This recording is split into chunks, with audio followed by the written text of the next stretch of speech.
پھر پڑھ صداقت کا، عدالت کا، شجاعت کا، لیا جائے گا تجھ سے کام دنیا کی امامت کا۔ السلام علیکم ورحمۃ اللہ وبرکاتہ۔ الحمد للہ وحدہ والصلاة والسلام علی من لا نبی بعدہ، اما بعد۔ احباب اور عزیزان اکرامی، آج کی اس ویڈیو میں جو حج سے پہلے کی جو سیریز کا جو پروگرام ہے، اس میں آج ہم مکہ المکرمہ کے بارے میں بات کریں گے۔ حج کا سارا پس منظر اسی شہر کے متعلق ہے، تو اس شہر کی کیا دینی اور روحانی اہمیت ہے اور قرآن میں اسے کیسے بیان کیا گیا ہے، اس ویڈیو میں ہم اس کو سمجھنے کی کوشش کریں گے۔ تو آئیے سب سے پہلے دیکھیں کہ اس مبارک شہر کے کتنے نام ہیں اور اللہ سبحانہ و تعالیٰ نے کن کن ناموں کا اپنی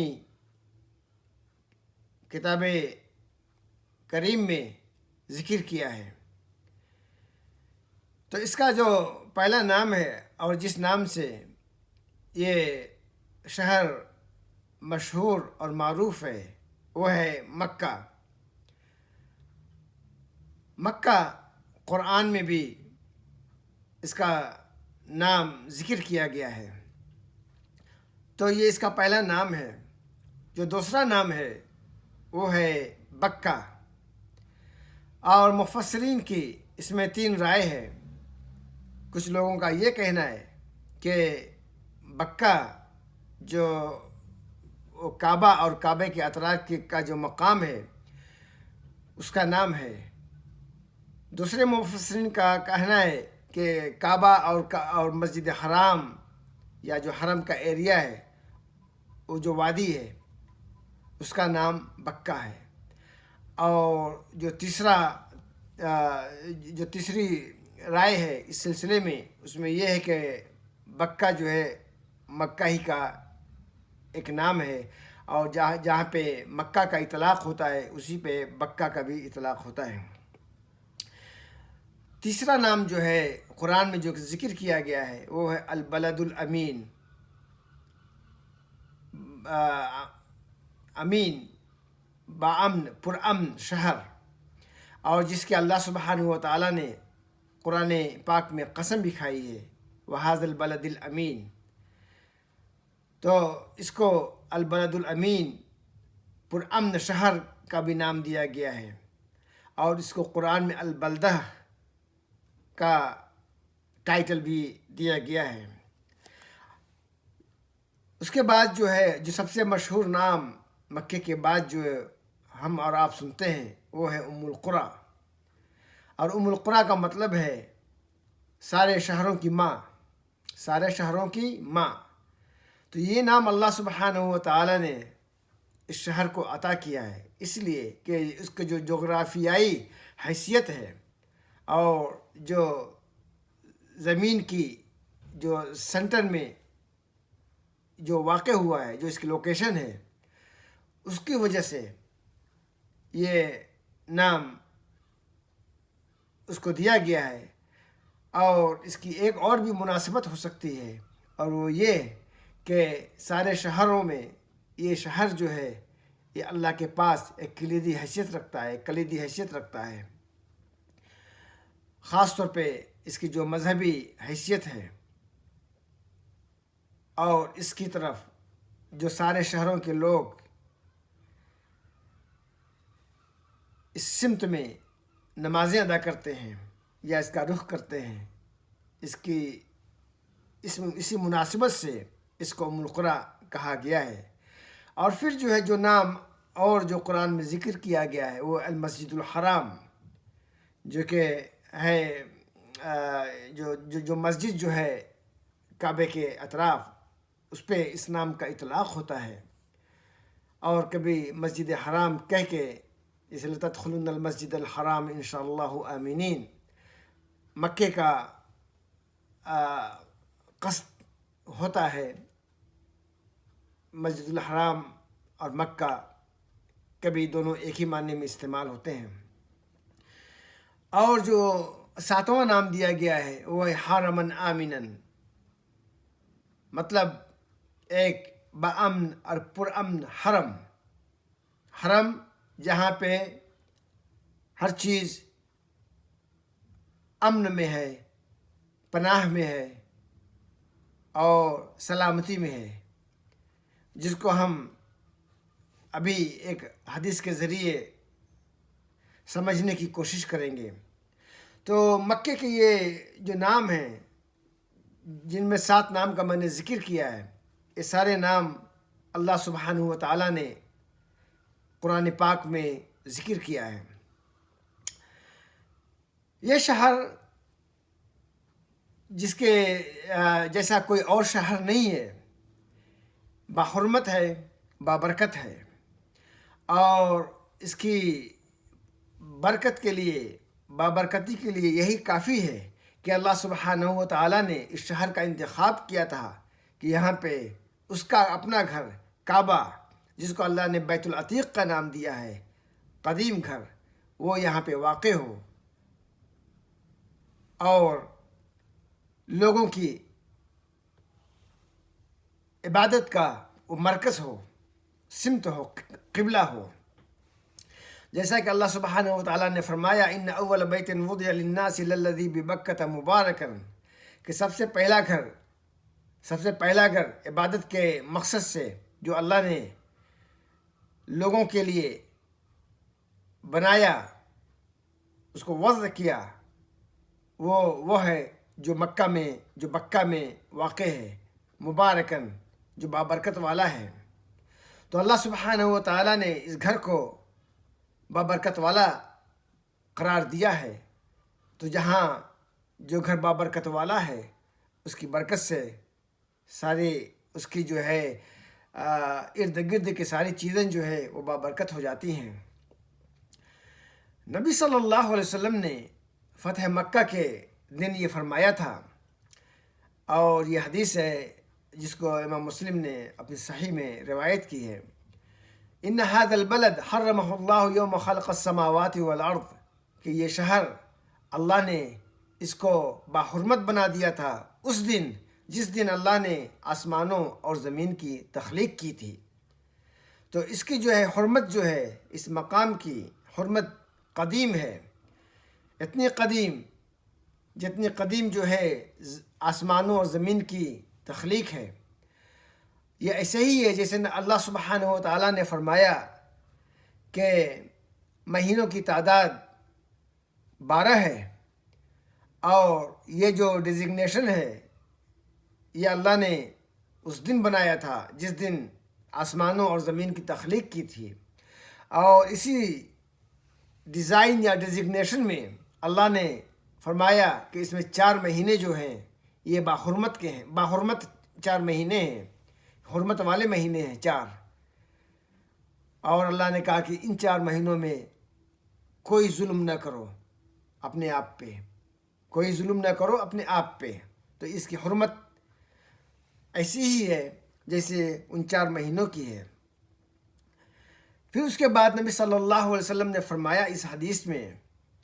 فَهُوَ حَرَامٌ بِحُرْمَةِ اللَّهِ إِلَى يَوْمِ الْقِيَامَةِ، یہ حرم جو ہے اللہ کی حرمت سے قیامت کے دن تک باحرمت رہے گا، ہمیشہ اس کی حرمت باقی رہے گی۔ اور اس کی حرمت جو ہے مجھ سے پہلے جو ہے کبھی حلال نہیں ہوئی تھی، کبھی جو ہے یہ کسی کو اجازت نہیں دی گئی تھی کہ اس کی حرمت جو ہے تھوڑے وقفے کے لیے ختم کر دی جائے، سوائے میرے وَلَمْ يَحِلَّ لِي إِلَّا سَاعَةً مِّن نَّهَارٍ، مجھ کو بھی جو ہے صرف جو ہے دن میں چند گھنٹوں کے لیے یہ اجازت دی گئی تھی کہ میں مکے میں ہتھیار کے ساتھ داخل ہو جاؤں۔ اور اس کے بعد نبی صلی اللہ علیہ وسلم نے فرمایا لا يعضد شوكه ولا ينفر صيده ولا يلتقط لقطته الا من عرفها ولا يختلى خلاها. لا يعضد شوكه کہ یہاں پہ کانٹا بھی اکھاڑنا، کانٹا بھی توڑنا جو ہے منع ہے، کانٹا بھی توڑنا منع ہے. باقی جو ہے چیزیں جو ہے وہ تو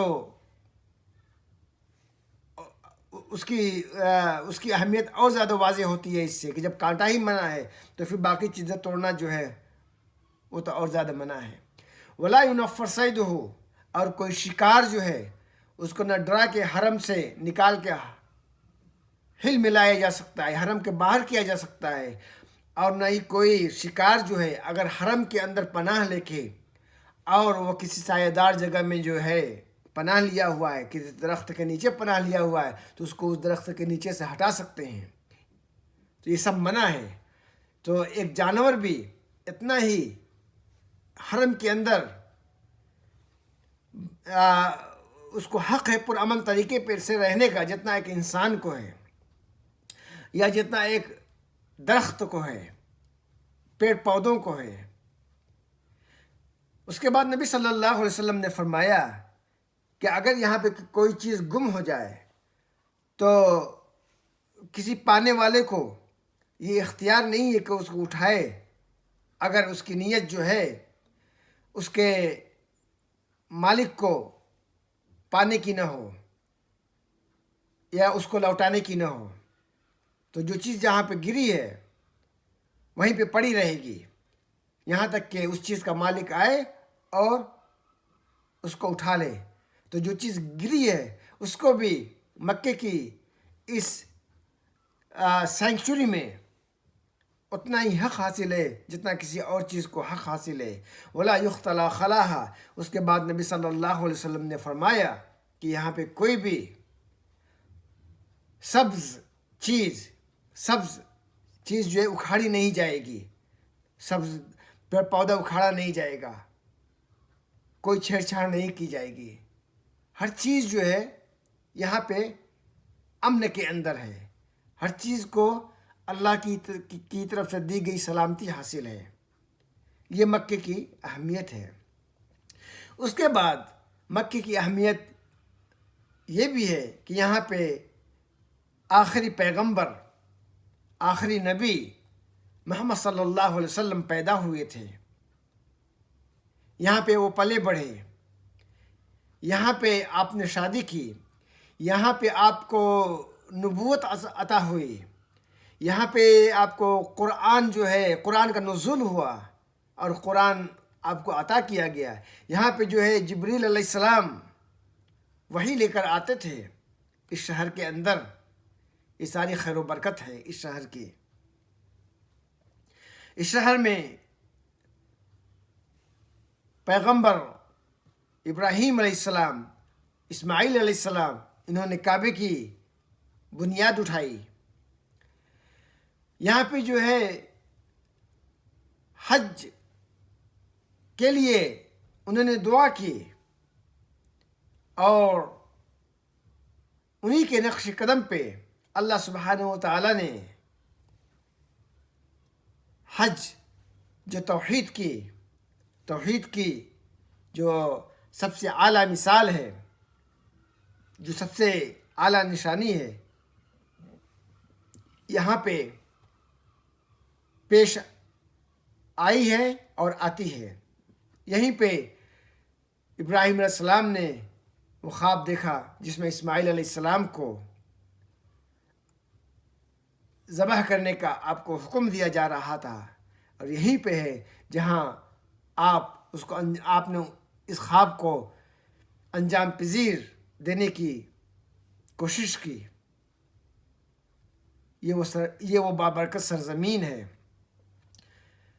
جہاں پہ حج کے سارے مناسک یہاں پہ ادا کیے جاتے ہیں. مکے کی سرزمین وہ سرزمین ہے جہاں پہ دجال داخل نہیں ہوگا، جس حرم میں دجال نہیں داخل ہوگا، اور مدینے کے حرم میں بھی دجال داخل نہیں ہوگا. یہی دو حرم ہیں جہاں پہ دجال داخل نہیں ہو پائے گا. اور آخر میں میں 2 آیتوں کا ذکر کروں گا جس میں ابراہیم علیہ السلام نے اس شہر کے لیے خاص دعا کی تھی، اہل شہر کے لیے خاص دعا کی تھی، اور یہاں پہ آنے والوں کے لیے خاص دعا کی تھی۔ تو پہلی دعا جو ہے وہ سورہ البقرہ میں ہے، آیت نمبر 126 میں، جس میں اللہ سبحانہ و تعالی فرماتے ہیں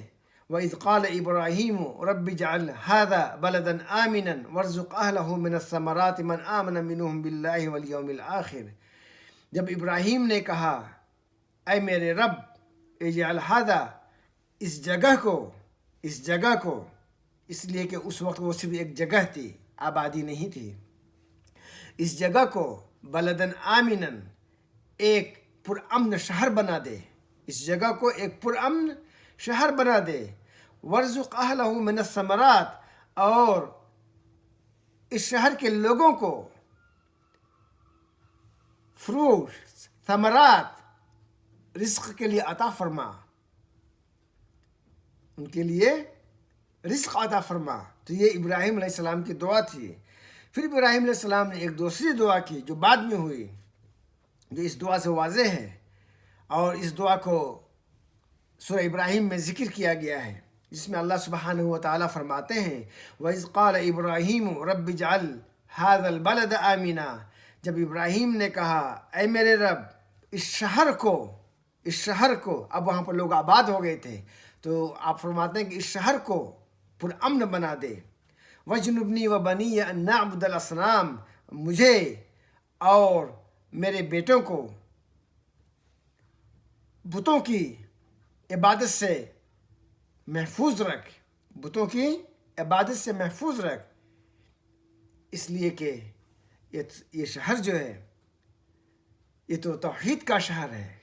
جہاں پہ صرف اللہ سبحانہ و تعالیٰ کی عبادت کی جاتی ہے، یہ وہ رمز ہے، یہ وہ سمبل ہے جہاں پہ صرف اللہ سبحانہ و تعالیٰ کی عبادت کی جاتی ہے، اور کعبے کا رخ وہی لوگ کرتے ہیں جو اللہ کے ساتھ شرک نہیں کرتے ہیں۔ اس دعا کے اندر آگے چل کر آپ نے یہ دعا فرمائی کہ ربنا انی اسکنت من ذریتی بواد غیر ذی زرع عند بیتک المحرم، اے ہمارے رب میں نے اپنی ذریت میں سے کچھ کو اس بے جان وادی میں نے بسایا ہے تیرے باحرمت گھر کے پاس، ربنا لیقیم الصلاۃ، اے ہمارے رب تاکہ وہ لوگ صلاۃ قائم کریں، نماز قائم کریں، فجعل افئدۃ من الناس تہوی الیہم، تو اے اللہ آپ جو ہے کچھ لوگوں کے دلوں کو محبت کے ساتھ ادھر مائل کر دیں، وارزقہم من الثمرات، اور انہیں ثمرات پھل فروٹس کا رزق عطا فرمائیں، لعلہم یشکرون، ہو سکتا ہے شاید وہ تیرے شکر گزار بندے بن جائیں یا تیرے شکر گزار بندوں میں شامل ہو جائیں۔ یہ دعا کی تھی ابراہیم علیہ السلام نے۔ تو مکہ وہ سرزمین ہے جس کی حرمت جو ہے وہ ازلی ہے، اور جس کی برکت بھی جو ہے ازلی ہے، اور جس کے جیسا کوئی شہر اس عالم میں نہیں ہے، اور ہمیں یہ ایمان کے اندر یہ پریویلیج دیا گیا، یہ موقع دیا گیا کہ ہم اس شہر سے جڑیں اور اس شہر کی خیر و برکت سے مستفید ہوں۔ جب ہم عمرہ میں جاتے ہیں، جب ہم حج پہ جاتے ہیں، تو یہ ساری برکتیں جو ہے ہمیں ملتی ہیں۔ تو اللہ سبحانہ و تعالیٰ سے دعا ہے کہ ہمیں اس کی خیر و برکت کو سمجھنے کی اور اس سے مستفید ہونے کی توفیق عطا فرمائیں۔ وآخر دعوانا ان الحمد للہ رب العالمین۔